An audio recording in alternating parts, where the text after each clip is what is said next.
Ça ne serait jamais arrivé avec le projet SOS. Le risque requin est une problématique bien réelle à l'île de la Réunion. Aucun bulldog comme celui Les attaques de requins à répétition a été dévoré par des requins. L'augmentation des attaques a conduit à une restriction des activités nautiques et la mise en place de moyens spécifiques.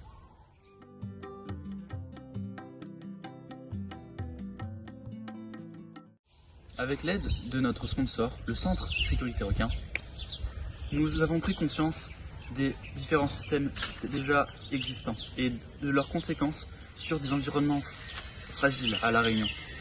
Il fallait faire quelque chose.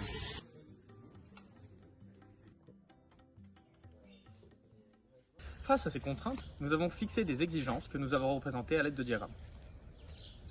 Pour atteindre nos objectifs, nous avons décidé de modéliser l'entièreté du système pour une meilleure flexibilité lors de la construction et permettre de simuler les différents efforts qui agissent sur le système pour, par exemple, déterminer l'autonomie du projet SOS.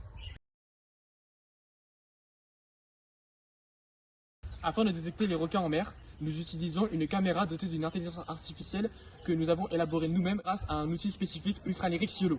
Afin d'intégrer cette intelligence artificielle dans notre caméra, nous utilisons un programme Python qui aura pour but de prendre ce modèle qui a été entraîné sur plus de 600 images de requins différentes et de l'intégrer dans la caméra. Ce modèle va donc se charger d'interpréter le flux vidéo qu'il va recevoir encore une fois grâce à un autre code afin d'indiquer à l'utilisateur si un requin est détecté.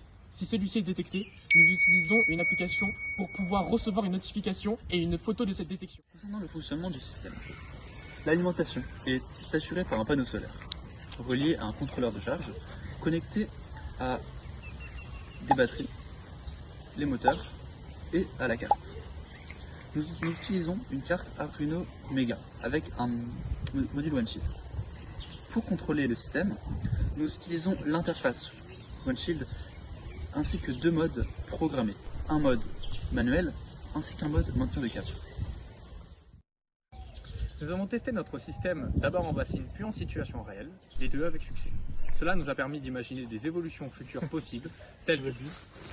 Donc tout d'abord, on prévoit de remplacer le Wi-Fi par du LoRa pour avoir un déploiement en haute mer. Puis après aussi, on prévoit d'ajouter des pompes péristaltiques afin de prélever l'eau en haute mer.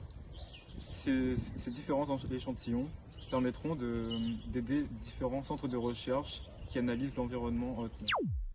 Le projet SOS répond à la problématique du risque requin à La Réunion.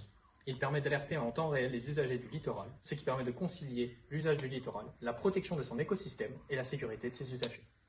Maintenant, nous allons voir comment ça donne.